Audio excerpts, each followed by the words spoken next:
ये जिंदगी हंसी है, इसे प्यार करो। ये जिंदगी हंसी है, इसे प्यार करो।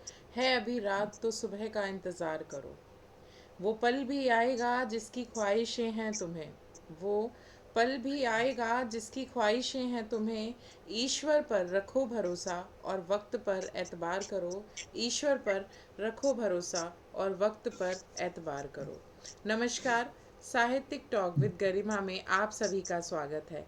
जैसा कि आप सभी जानते हैं, इस पटल पर प्रत्येक रविवार हम हाजिर होते हैं एक जाने माने साहित्यकार के साथ, जिनके साथ हम चर्चा करते हैं उनकी साहित्यिक यात्रा के बारे में। और आज अपनी साहित्यिक यात्रा की चर्चा करने के लिए हमारे साथ जुड़े हुए हैं काशीराम नगर, मुरादाबाद, उत्तर प्रदेश से प्रमोद झा जी, जो कि एक वरिष्ठ पत्रकार हैं और स्वतंत्र लेखक हैं, कवि हैं। ये जो हैं स्वतंत्र रूप से लिख रहे हैं। हिंदी हिंदी पत्रकारिता में भी ये कई कविताएं, पुस्तकें जो हैं इनके प्रकाशनाधीन हैं। इसके साथ ही ये जो बहुत ही प्रख्यात समाचार पत्रों में, जैसे कि अमर उजाला, दैनिक जागरण, प्रभात खबर, जन संदेश, गुजरात वैभव, दैनिक भास्कर जैसे प्रतिष्ठित समाचार पत्रों में उप संपादक के रूप में कार्य कर चुके हैं। दिल्ली में जो है ये सालों तक स्वतंत्र लेखन जो है वो कर चुके हैं। विभिन्न राष्ट्रीय अंतर्राष्ट्रीय स्तर की पत्र पत्रिकाओं में इनकी जो रचनाएं हैं, इनकी जो लेखनी है वो हम पढ़ ही सकते हैं। और अनेक राष्ट्रीय अंतर्राष्ट्रीय स्तर की संस्थाओं से इन्हें अभी तक पुरस्कार भी, सम्मान भी मिल चुके हैं, जिनमें से प्रमुख हैं राज्यपाल बिहार का सम्मान पत्र, ग्लोबल अवार्ड सम्मान पत्र छत्तीसगढ़, अंतर्राष्ट्रीय हिंदी सम्मेलन में सृजन सम्मान, रोटरी क्लब इंटरनेशनल मुरादाबाद से भी ये सम्मानित हो चुके हैं। और इसके साथ ही अनेक जो है सामाजिक संस्थाएं हैं, वहाँ के प्रकाशकों ने इन्हें सम्मानित भी किया है। और मंचों पर भी ये ऑनलाइन और ऑफलाइन जो कविता पाठ है करते ही रहते हैं। तो सबसे पहले मैं प्रमोद जी का हमारे मंच पर बहुत बहुत स्वागत करती हूँ कि आज जो है वो हमारे मंच से जुड़े और हम अपनी जो साहित्यिक यात्रा है उसकी चर्चा करने के लिए जो है यहाँ पर आए हुए हैं। बहुत बहुत धन्यवाद, बहुत बहुत स्वागत है आपका। बहुत बढ़िया लगा आपका। हमें साक्षात ये अच्छा लग रहा है। और आपने जो प्रभु की बात की कि रत्ना धर्मी तो मैं हूं ही, उसके साथ प्रभु की अपरंपार शक्ति है। जी। तो अचानक जो आपने कविता की, मुझे लगा कि मुझे सच्चाई पर, प्रभु भक्ति पर होना चाहिए विश्वास। सबको होना चाहिए। एक शक्ति, एक सुपर शक्ति तो है ही जी। प्रभु के लिए। मैंने अचानक सायास मेरे जो है ना, फैज साहब की शायरी आई हमारे दिमाग में। चार लाइन में पढ़ना चाहूंगा। जी। हम देखेंगे, फैज अहमद साहब की शायरी है। हम देखेंगे, लाजिम है कि हम देखेंगे। ये मैं इसलिए कह रहा हूं कि आपने लास्ट में प्रभु को, उन्होंने अल्लाह को की अनदेखी नहीं की। फैज साहब ने लिखा है, उन्होंने हम देखेंगे, लाजिम है कि हम देखेंगे। जो लौह अजल में लिखा है, जो लौहे अजल में लिखा है, जब जुल्मो सितम के कोए गिरा, जब जुल्मो सितम के कोए गिरा, रुई की तरह उड़ जाएंगे। देखिएगा, रुई की तरह उड़ जाएंगे। हम महकूमों के पांव चले, हम महकूमों के पांव चले। जब धरती धड़ धड़ धड़केगी, जब धरती धड़ धड़ धड़केगी, और अहले हरम के सर ऊपर, और अहले हरम के सर ऊपर जब बिजली कड़कड़ कड़केगी, जब आ जाए खुदा के काबे से बूत, उठवाए जाएंगे हम अहले सफा। हम अहले सफा मरदूदे हरम, मसनद में बिठाए जाएंगे। उनकी उम्मीद है, मसनद पे बिठाए जाएंगे। जब तख्त गिराए जाएंगे, तब ताज उछाले जाएंगे। ये पूरी क्रांति धर्मों और जो जमीनी जो सच्चाई है, जिसे रूबरू होना चाहिए। और जो भोगे हुए सत्य हैं, जो भोगी हुई सच्चाइयां हैं, उनको पात्रों के जरिए, घटनाओं के जरिए ही हम करते रहे हैं। और भी जो दूसरे रचनाकार हैं, वो भी यही करते हैं कि एक यथार्थ पर उभरी सामाजिक चेतना और सरोकार हो। आप कोई भी प्रश्न पूछिए हमसे, मैं जवाब दूंगा। जी। तो सबसे पहला प्रश्न जो है आपके बचपन से संबंधित ही है कि आपकी साहित्यिक यात्रा की शुरुआत किस प्रकार हुई? आप इस लेखन में कैसे आए? क्या बचपन से ही आपको लिखने पढ़ने का शौक था? जी, ये मेरे मम्मा बहुत बड़े पद पर थे अखबार में, बिहार में आर्याव्रत बहुत बड़ा अखबार था उसमें। हम्म। मामा के साथ तो सानिध्य था ही साथ इंटर के बाद मेरी अभिरुचि जगी लेखन के प्रति। मैं भी कुछ मन में आया कि मैं भी पत्रकार बनूंगा, जी। और भगवान ने ये मेरी साधना पूरी की। मामा के साथ विडंबना ये रही कि आर्याव्रत बंद हो गया, बंद होने के कगार पर था 1986 में।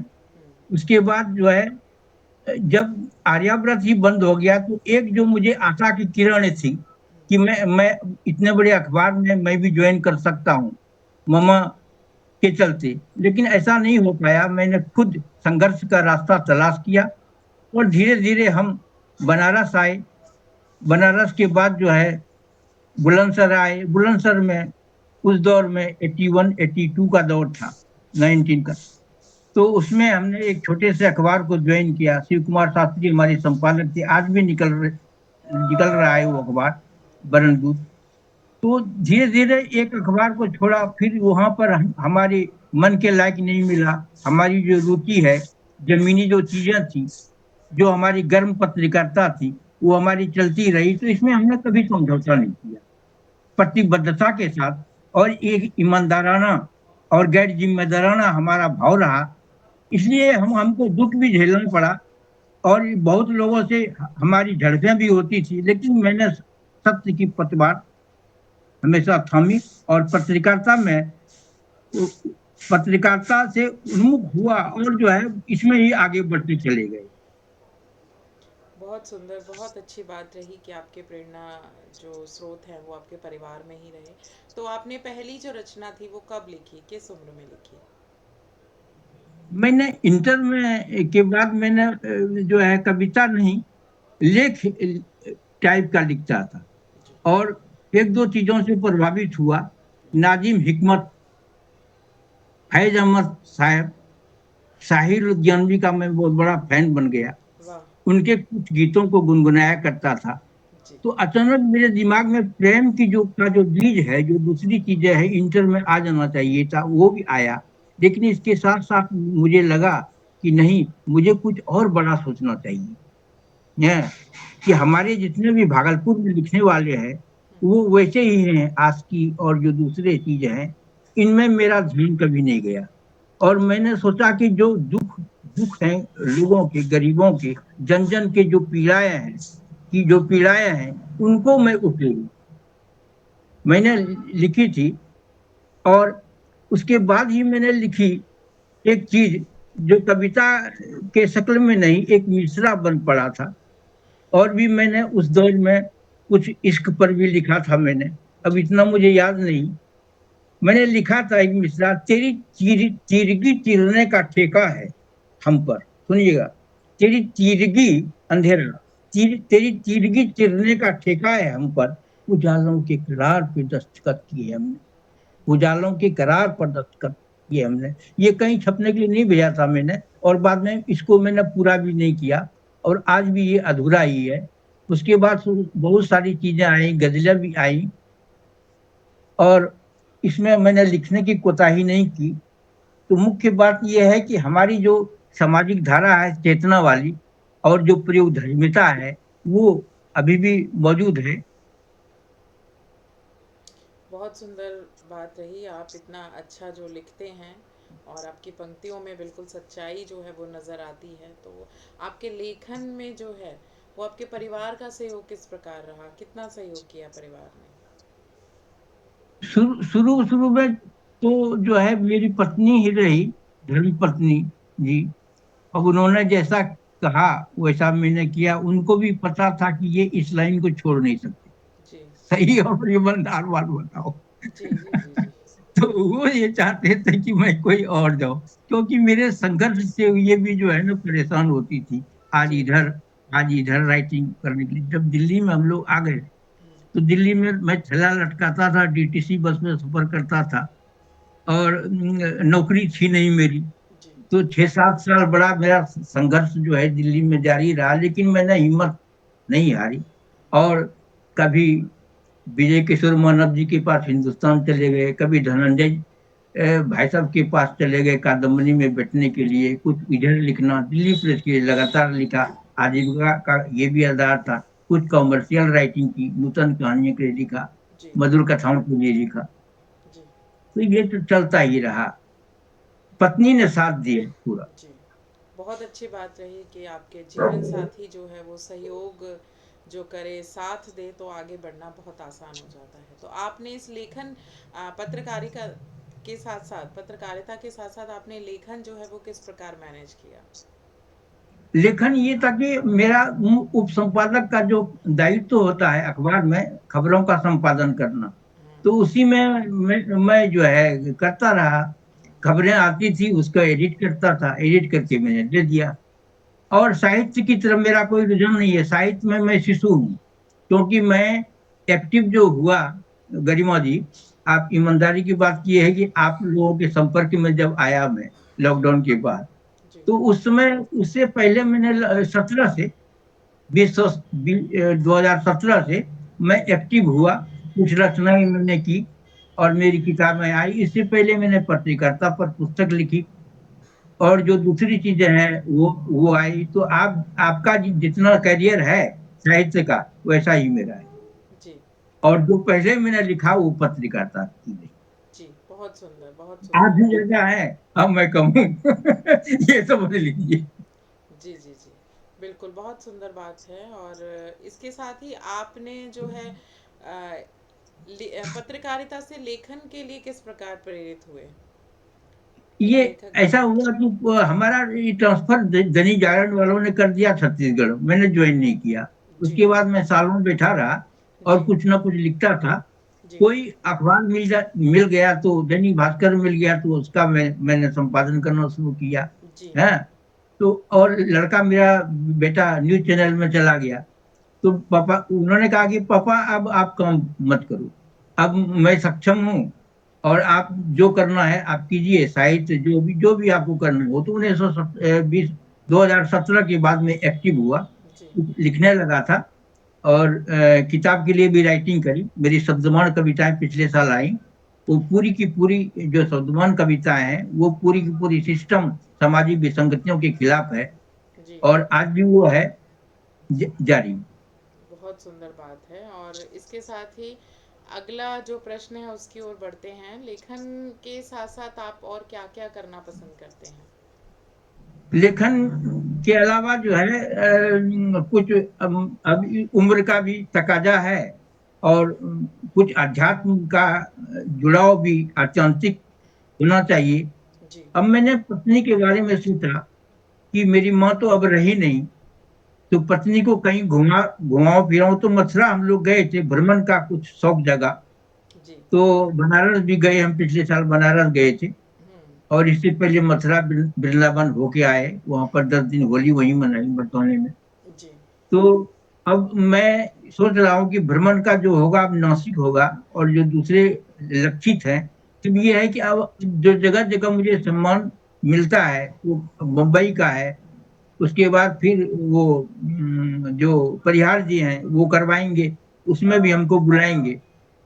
वो काव्य मंच वाले, जो है राष्ट्रीय प्रभा वाले। जी। और जो दूसरे हैं अभी जो है प्लांटी इंडिया का, और फिर जो है कादम्बरी वाले का है। तो ऐसे ही घूमना फिरना मेरा भ्रमण हो जाएगा। कहने का मतलब है जी, कि बिल्कुल। एक एकदम से दो काज।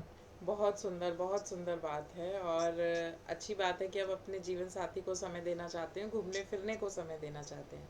तो आपकी जो रचनाएँ हैं, वो मुख्यतः किन विषयों पर आधारित होती हैं?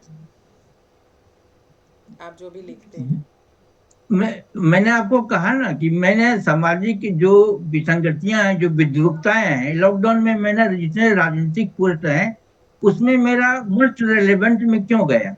जी। मैंने समीक्षा ही ऐसी की, चाहे रवीश कुमार के हों, अभिषेक वर्मा के हों, और हम लोगों के जानते हुए हैं साक्षी जोशी, उनसे हमारा, उनके परिवार से भी ताल्लुकात हैं हमारे। तो और भी दूसरे हैं जो आते हैं अच्छे करने वाले, तो जी उनको मैं पसंद करता हूँ। जी क्योंकि देश में जो समस्या है आप देख ही रहे हैं जी कि कैसे कैसे जो है देश का ही अधपतन हो रहा है, मानवीय मूल्यों का, नैतिक मूल्यों का ह्रास, जी और जो दूसरी चीजें हैं, तो इस पर ही मेरी रचनाएं आती हैं। जी, बहुत सुंदर। तो इसके साथ ही अब हम चाहेंगे हमारे दर्शकों को आपके श्रीमुख से एक सुंदर सी रचना जो है वो सुनने को मिले। हाँ, मैं सुनूंगा।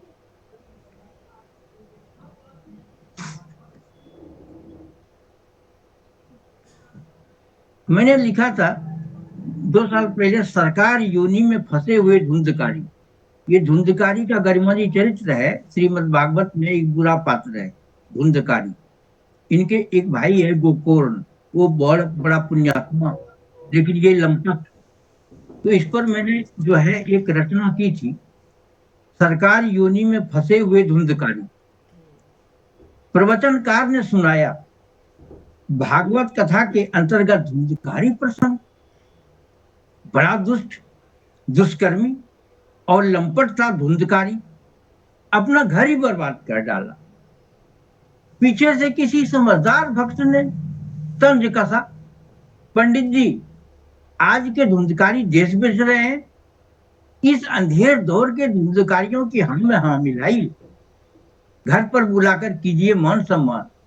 जी विरोध प्रतिरोध नहीं करने पर, विरोध प्रतिरोध नहीं करने पर बहुत खुश होते हैं ये धुंधकारी, बारे न्यारे कर देते हैं। जी जिन्होंने विरोध किया, पढ़वा दिए छापे। धुंधकारी 2। श्रीमद् भागवत का पात्र धुंधकारी प्रेत योनि में भटकता रहा। श्रीमद् भागवत का पात्र धुंधकारी प्रेत योनि में बहुत भटकता रहा। सज्जन भाई गोकर्ण ने प्रेत योनि से दिलाई उसको मुक्ति। जी मगर आज के धुंधकारी सरकार योनि में खूब खुश, सरकार योनि में खूब खुश, इन्हें निजात नहीं चाहिए सरकार योनि से। इन्हें निजात नहीं चाहिए सरकार योनि से। धुंधकारी तलाश नहीं करते गोकर्ण सरी के भाइयों को, धुंधकारी तलाश नहीं करते गोकर्ण सरी के भाइयों को। प्रेत योनि वाले बेचैन छटपटाते होंगे, प्रेत योनि वाले बेचैन छटपटाते होंगे। सरकार योनि वाले धुंधकारी कतई नहीं छटपटाते, सरकार योनि वाले धुंधकारी कतई नहीं छटपटाते। साम दाम दंड भेद में निष्णात धुंधकारी, साम दाम दंड में निष्णात धुंधकारी सरकारी योनि से नहीं निकलने को आजमाते हैं तमाम हथकंडे। ये ये गरिमा जी, ये नहीं देते इस्तीफा। कितनी भी बड़ी घटना हो, वो हमारे पूर्व दौर के लाल बहादुर शास्त्री, उन्होंने इस्तीफा दे दिया, ये इस्तीफा नहीं देंगे। तो सरकार योनि में नहीं निकलने को आजमाते हैं तमाम हथकंडे। धुंधकारियों की सत्ता व्यवस्था में, धुंधकारियों की सत्ता व्यवस्था में जनता सुनती है, भागवत कथा सुनते हैं, भागवत कथा सुनते हैं धुंधकारी भ्रष्टाचार कथाएं, सुनते हैं धुंधकारी भ्रष्टाचार कथाएं। धुंधकारियों की सत्ता व्यवस्था में जनता सुनती है भागवत कथा, सुनते हैं धुंधकारी भ्रष्टाचार कथाएं।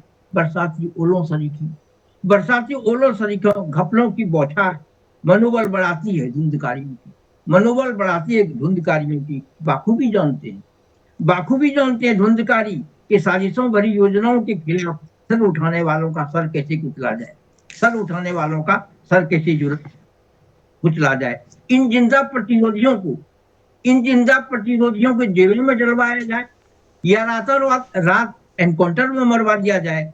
ये धन का भी लोग दिल और तंत्रिका तंत्र को नशा सा देता रहता है, दिल और तंत्रिका तंत्र को नशा सा देता रहता है। कोई बढ़िया परफ्यूम की खुशबू की तरह, कोई बढ़िया परफ्यूम की खुशबू की तरह, खुशबू के दायरे से निकल ही नहीं पाती धुंधकारी, खुशबू की के दायरे से निकल नहीं पाती धुंधकारी। स्वेच्छाचारिता योनि में ही फंसे रहते हैं धुंधकारी। ये बहुत सुंदर और बहुत सुंदर तरीके से आपने श्रीमद् भागवत से एक प्रकरण को उठा करके बहुत सुंदर पंक्तियों में आपने वर्णित किया है। तो इसके साथ ही जो है अगले प्रश्न की ओर बढ़ते हैं। जैसा कि हम सभी देख सकते हैं कि आजकल जो है साहित्य का स्वरूप बदल रहा है, जो जी किताबों की जगह मोबाइल फ़ोन ने ले ली है। तो ऐसे में जो जी है साहित्य के बदलते स्वरूप पर आप क्या कहना चाहेंगे?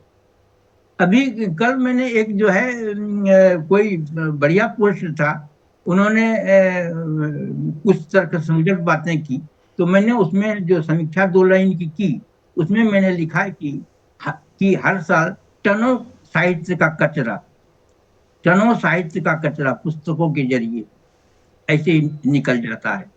तर्कसंगत बातें ये है कि रीडरशिप नहीं है। लोग जल्द झटपट झटपट किताब देना, और किताब छप गई तो उसको 4 लोग, एक फैशन सा हो गया है काव्य मंचों पर, दूसरे मंचों पर, कि वो पुस्तकों का विमोचन से लेकर पुस्तकों की समीक्षा आदि। गरिमा जी, दिक्कत क्या है, विरोधाभास ये है कि समीक्षक नहीं है। आप किसी से बात कीजिएगा कि मेरी पुस्तक की समीक्षा आप कर दीजिए जरा जनाब, तो वो नहीं करेंगे, वो टालेंगे। अगर आपका बहुत ही हितैषी है, तभी वो कहेंगे कि हाँ भाई ठीक है, 2 4 पन्ना लिख देंगे। और ये जो, इससे मैं और भी अलग ऊपर उठता हूँ। इस उठान का मकसद ये है डिजिटलीकरण, डिजिटलीकरण। हाँ। इसने क्या किया है कि आगे भी जो दौर में आएगा, कि हम जो अभी दे रहे हैं ना, काव्य गरिमा मंच को मैंने एक रत्न भेज दी, ठीक है, ये दौर भी खत्म होने वाला है। ये जो डिजिटलीकरण है, अब ये फेस ही फेस नजर आएंगे। आपका वीडियो, मेरा वीडियो, इसका वीडियो, उसका वीडियो, अब वीडियो में ही आप उलझते रहिए। तो ये कुछ होगा। चीन चीन की जो टेक्नोलॉजी थी, वो बहुत आगे है इंडिया से आज भी। वो भी अब ये सोच रहा है कि अभी वो चिप पे काम कर रहा है, कि हम जो आपसे बात कर रहे हैं ये भी बदल जाएगा टेक्निक। तो वो जो काम कर रहा है कि चिप चिप आया चीन की वजह से या अमेरिका की वजह से जो आया, इसमें संशोधन हुआ, तो ये डिजिटल का जो दौर है, ये और तेजी से गहराएगा। इसमें कई चीजें जो तकनीकी पुरानी तकनीकें हैं वो खत्म हो जाएंगी। तो हम जो अभी फेसबुक पर लिख रहे हैं, रचनाएं हमारी पोस्ट हो रही हैं, ये भी ये रहेगा, न्यूनलिख रहेगा। लेकिन ये जो वीडियो और जो इंटरव्यू और जो दूसरी चीज है, ये बढ़ जाएगा। ये कह रहा हूं। और दूसरी बात ये है कि जहां तक कि न्यूज चैनल्स की बात है, न्यूज चैनल्स तो जा रहे हैं, लेकिन न्यूज चैनल का भी आधार ये नहीं है कि वो जमीनी चीजों से, गांव से जुड़ गए या दूसरे चीजों का। ये ऐसे ही जैसे गोदी मीडिया चल रहा है, इसी तरह अभी फिलहाल चलता रहेगा, जब तक कि कोई क्रांतिकारी बदलाव हमारे देश में नहीं होता है, समाज के स्तर पर नहीं होता है, तब तक हम यही तकनीकी चीजें भोगते रहेंगे जी और बिल्कुल। ये यूज भी करते रहेंगे। बिल्कुल, बहुत सुंदर बातें आपने ये कही हैं। तो इसके साथ ही अगले प्रश्न की ओर बढ़ते हैं कि जैसा कि अब हम सब देख सकते हैं हमारे बच्चों के हाथ में भी मोबाइल है, डिजिटल चीज़ें जो है, टेक्नोलॉजी है, उसका प्रयोग वो ज़्यादा कर रहे हैं, पुस्तकों से दूर हो गए हैं, साहित्य से दूर हो गए हैं। तो ऐसे में हमारे नई जो पीढ़ी है, छात्र हैं, उनके लिए साहित्य कितना ज़रूरी है, कितना उपयोगी है? छुटपन में, बचपन में माता पिता जो अच्छे परिवार हैं, वो, लॉकडाउन में क्या हुआ कि बच्चों के हाथ में मोबाइल आ गए, एजुकेशन एंगल से ये भी अच्छा रहा। लेकिन मैंने ये पाया है कि ये जो बच्चे हैं ना, जो 10 वर्ष के बच्चे हैं ना, उनकी 15 साल की सोच हो गई। जी। तो ये समय से पहले जो जो परिपक्व होने का, उन्हें सब कुछ पता है। जी। उन्हें जो आजकल के 10 वर्ष के बच्चे को इतने तेज पीढ़ी के हैं, जब उनके हाथ में मोबाइल आ गए तो इनको बेडरूम से लेकर हर चीजों के बारे में पता है। तो माता पिता मुलामियत से, समझिएगा इसको, मुलामियत से उसके ऊपर विचार न थोप करके, उनको प्रेम से, कोमल तरीके से उनको ये समझाया जाए कि बाबू, बेटा, ये तुम्हारे लिए बेटा नहीं है अभी।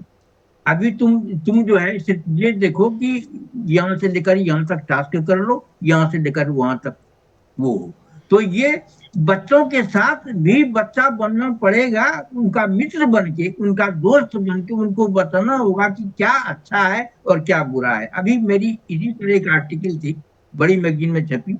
वो जो राजस्थान की बहुत बड़ी लेडी हैं, बहुत पुरस्कार से सम्मानित किया है उन्होंने, मेरे से रत्नों को इन बच्चों के ऊपर लिखा था। और एक और मैंने बच्चों के हेल्थ के ऊपर जो बर्गर का जो दौर है, पिज्जा और जो चाउमीन और मोमोज, इनसे इतर हम जो है बच्चों को क्या दे सकते हैं बेहतरी के रूप में। कामकाजी महिलाओं का जुड़ाव आत्यांतिक रूप से बच्चों से नहीं होता है, उनकी दुनिया छीनी गई।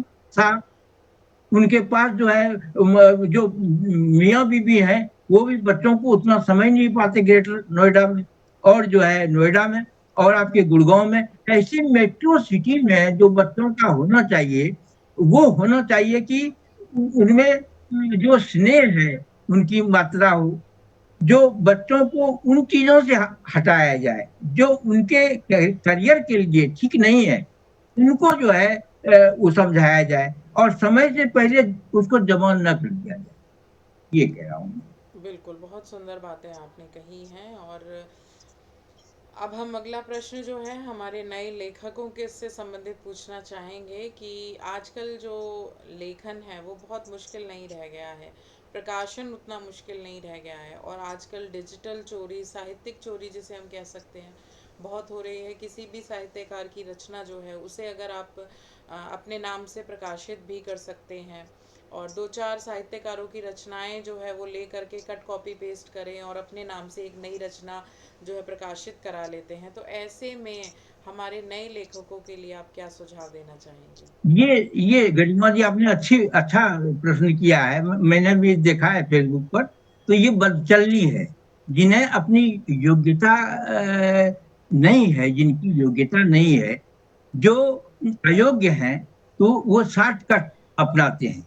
वो सोचते हैं कि मैं अगर इसको टेस्ट करके दे दूंगा तो मेरा नाम हो जाएगा, लेकिन उनका भेद खुल जाता है। तो ये तो वैसे लोग हैं, टीन एज में थोड़ी प्रवृत्ति है। मैंने ऐसा पाया कि टीन एज में जो 25 साल 30 साल तक के जो वय वर्ग के रचनाकार हैं, उनमें ये होता है लोग कि मैं अच्छा कर लूंगा और जल्दी मैं प्रचलित हो जाऊंगा और शोले जैसी पिक्चर जैसी मैं हिट कर जाऊंगा।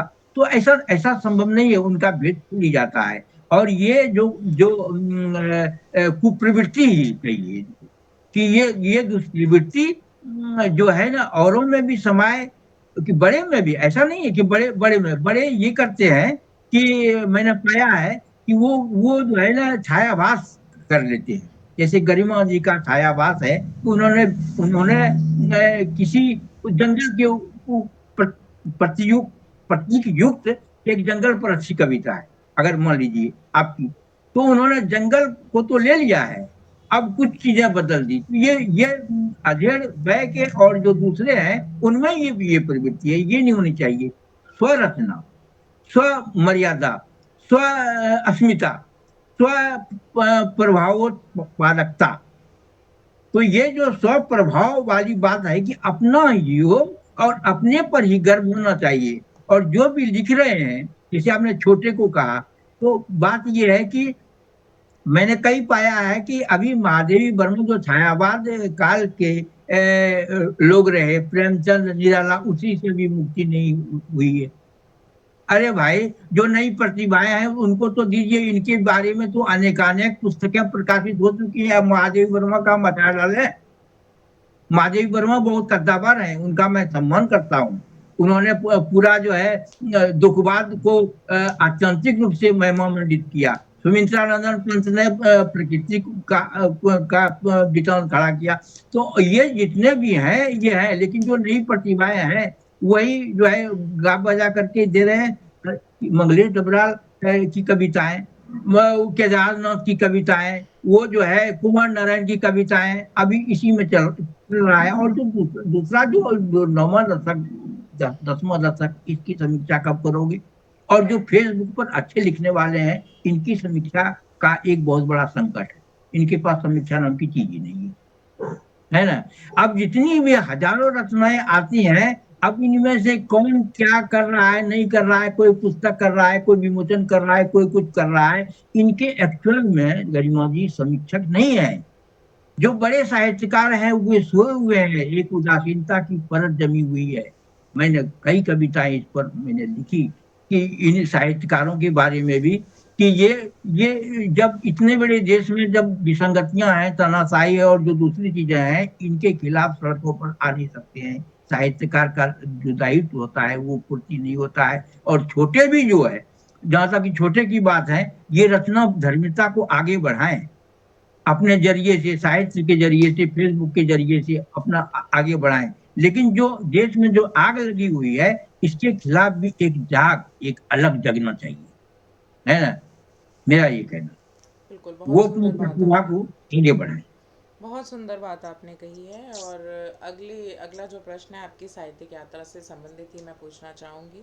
इस अब तक के पूरे लेखन में, पूरी साहित्यिक यात्रा में, क्या अभी आपको कुछ महसूस होता है कि ये आपसे छूट गया है, जिसका आपको अफसोस होता हो?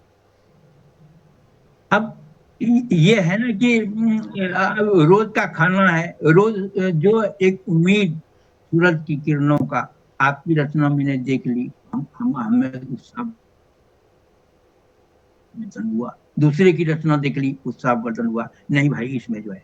तो ये है कि वो कहते हैं ना कि कि माता जी का जो दुग्ध है, और जो है, जो कलयुग का जो अमृत है, इसे कभी भी तृप्ति होती नहीं है। माता को हम याद करेंगे ही। तो एक उम्मीदों का जो है, हम रोज चिराग जलाते हैं, तो एक उम्मीद जगी रहनी चाहिए, और ये उत्साह। और मेन मेन बात क्या है कि हमारे अंदर अगर यही चुक गया, क्या चुक गया कि हमारा जो है, जो जो सृजन सृजन की जो धारा है, इससे हम असंपृक्त अगर अगर हो गए, संपृक्ति अगर नहीं होती है, तो हम वहीं पे खत्म हो गए। इसलिए जो नई नई चीजें हैं, इसलिए उभर के सामने आती है। ये सृजना जो है, ये आत्यंतिक है, एक सच है। और उसी तरह जैसे हम खाना खाते हैं जीने के लिए, तो ये जो जिजीवसा है, और एक जो है सृजनवत्ता है, ये हमारी चलती रहनी चाहिए। जी, बहुत सुंदर बात आपने कही अपनी इन पंक्तियों के माध्यम से। और अब जो है अगला प्रश्न जो है, क्योंकि हम अंत की ओर बढ़ रहे हैं, तो अगला प्रश्न जो है वो मैं पूछना चाहूँगी कि आप क्या योजनाएं बना रहे हैं, आगे क्या प्लान्स हैं? देखिए जी, अब मेरी उम्र है 65 का, मैं हो चुका हूँ। और प्रतिरोध की स्वर मेरी जो है 10 दिन के बाद ये बुक आने वाली है। वो भी सिस्टम और जो दूसरी चीजें हैं, तानाशाही, उसके खिलाफ प्रतिरोध का स्वर है मेरा। और ये किताब आएगी, इसका विमोचन होगा। तो अब इस उम्र में हम और क्या कर सकते हैं, ये बताइए। अब कोई मुझे दैनिक जागरण या अमर उजाला में मुझे नौकरी करनी नहीं है। जी। लेखन है, कभी अच्छा होता है तो मैं लिख देता हूँ। बस ये है कि एक पहचान जो होती है ना, कि हमको जो पहले हो जाना चाहिए था, जैसे हम साहित्य से जुड़े हुए हैं, तो वो पहचान हमारे बरसों पहले आ जानी चाहिए था, वो हमारी नहीं आ पाई है ना? तो अब पहचान के लिए संघर्ष करने के लिए ठीक है कि अब हम जितना लिखते हैं, कहीं से कोई प्रशंसा मिल जाती है तो उसी में हम खुश हो लेते हैं। कहीं एक जो है ना धारा है, उसमें बहा चला जा रहा हूँ। इसमें हमको खुद भी पता नहीं कि मेरा क्या मूल्यांकन होने वाला है, क्या आगे चलने वाला है। तो छायावास सा चलता रहता है जीवन में भी। जैसे कि महावीर विजय वर्मा का पता ही नहीं चलता कि वो उनका दुख किसका है, आम पाठक को नहीं पाता है। लेकिन हम जब गहराई में बैठते हैं, तो कहते हैं कि कभी मेरे मित्र ने, एक बहुत बड़े साहित्यकार मित्र ने मुझे बताया था, ये समंदर है, इसमें अगर आप, वो विज्ञान है, ज्ञान भी एक समंदर है। तो इस ज्ञान में अगर आप 100 ग्राम की शीशी अगर आप डुबोते हो, तो 100 ग्राम का ही मिलेगा। अगर आप टैंकर डुबाते हो समंदर में, तो टैंकर जैसा बुद्धि और ज्ञान प्राप्त होगा। तो ये मैं रोज डुबाने की कोशिश करता हूँ इस चीज को। रोज न कुछ जो है, वो कबीरा की तरह जो है, हम निकालने की कोशिश करते हैं, गहराई में जाते हैं। तो गहराई में जब जाता हूँ, तो कुछ और चीजें निकल के आई। जैसे मेरी पृथ्वी रचना, इसका अंग्रेजी का अनुवाद भी हुआ, मैंने अलग एंगल से लिखा, पृथ्वी लोरी सुनाए। मैं भेजूंगा, छोटी सी बातें सुना है। मैंने लिखा कि एक एक बहुत बड़ा शक्ति है, एक अभिभावक के रूप में, तो हमें वो सक्रिय करे, पृथ्वी हमको स्पंदन करे, हिलाए, डुलाए, दुलराए। तो इसी पर बेस्ड है। तो एक हमारे साहित्यकार मित्र है, उन्होंने बहुत रचनाएं की हैं, हजारों रचनाएं की हैं पद की और दोहों की। उनका मैं काव्य पाठ करवाने के लिए श्री श्री से मैंने निवेदन भी किया था कि डॉक्टर जितेंद्र को आप लीजिए, नहीं तो मैं उनसे बात करूंगा विद्युत प्रभारी से। वो जो है उनका डॉक्टर जितेंद्र कुमार सिंगल निश्चल निश्चल जी, अरे भाई इतनी इतनी रचनाएं की, उनकी किताब आने वाली है राम राम जी पर। तो ये अच्छा लगता है, तो उनको अच्छा लगता है तो मेरे में भी उत्साह लगता है। तो ये उत्साह जगना और नई चीजें समेटना और नई चीजों का सृजन करना, बस यही एक लेखक के तौर पर मेरा यही रह गया है। बहुत सुंदर बातें आपने कही। और क्योंकि अभी कार्यक्रम अंत की ओर बढ़ रहा है, तो अब हम चाहेंगे कि हमारे दर्शकों के लिए आप जो है दो शब्द कहें। मैंने जो है दर्शकों के लिए यही कहा कि जो हम जो जिन चीजों को आज भोग रहे हैं, मेरी तरह और भी जो दूसरे हैं देशवासियों हैं, वो न भोगें। एक अच्छी सुबह हो, एक नई सुबह। वो कभी मैंने पढ़ा था ना, और आपकी रचना में भी कुछ वो सुबह आई, तो वो मैं बता रहा हूँ, वो सुबह कभी तो आएगी। तो मैंने लिखा कि मैंने यही लिखा कि ये जो जो जहरबाजी दौर है, ये खत्म हो, अच्छा माहौल हो, अच्छा सिस्टम हो, और युवाओं में भी अच्छा संदेश जाए कि वो कुछ करें अपने लिए, अपने माहौल के लिए, देश के लिए, समाज के लिए। यही मेरा संदेश बिल्कुल, बहुत सुंदर बात है। और अब क्योंकि कार्यक्रम के अंत की ओर बढ़ रहा है और समय बहुत सीमित है, बातें बहुत सारी हैं, लेकिन कार्यक्रम जो है वो हमें समापन इसका करना ही होगा। तो दो पंक्ति, सबसे पहले पंक्तियां कहने से पहले मैं चाहूँगी कि मैं सबसे पहले प्रमोद जी का हमारे मंच और हमारे दर्शक, हमारे श्रोताओं की ओर से आभार प्रकट करूँ। प्रमोद झा जी, बहुत बहुत धन्यवाद कि आज आप हमसे जुड़े, हमारे साथ अपनी साहित्यिक यात्रा जो है वो साझा की, उसकी बातें हमारे साथ की। और मुझे लगता है अगर एक व्यक्ति भी उससे अपने जीवन में कुछ बदलाव महसूस कर पाता है, तो ये हमारे जो छोटा सा प्रयास है वो सफल हो जाएगा। तो अब दो पंक्तियां जो है विदा लेने से पहले कहना चाहूँगी कि हवाओं के भरोसे मत उड़, चट्टानें तूफानों का भी रुख मोड़ देती हैं। हवाओं के भरोसे मत उड़, चट्टानें तूफानों का भी रुख मोड़ देती हैं। और अपने पंखों पर रखो भरोसा, अपने पंखों पर है। रखो भरोसा। हवाओं बिल्कुल। के भरोसे तो पतंगे उड़ा करती हैं, हवाओं के भरोसे तो पतंगे उड़ा करती हैं। तो बहुत आपकी बहुत धन्यवाद। बड़ी रत्नधर्मिता है। आपकी बढ़िया रत्नधर्मिता है। बहुत जी जी जी अच्छा लगा। जी। और अब हम चाहे विदा लेते हैं सभी दर्शकों से, सभी श्रोताओं से अगले रविवार तक के लिए, जहां हम फिर से हाजिर होंगे अगले रविवार एक जाने माने साहित्यकार के साथ, जिनके साथ हम चर्चा करेंगे उनकी साहित्यिक यात्रा के बारे में। तब तक के लिए सभी स्वस्थ रहें, मस्त रहें। धन्यवाद।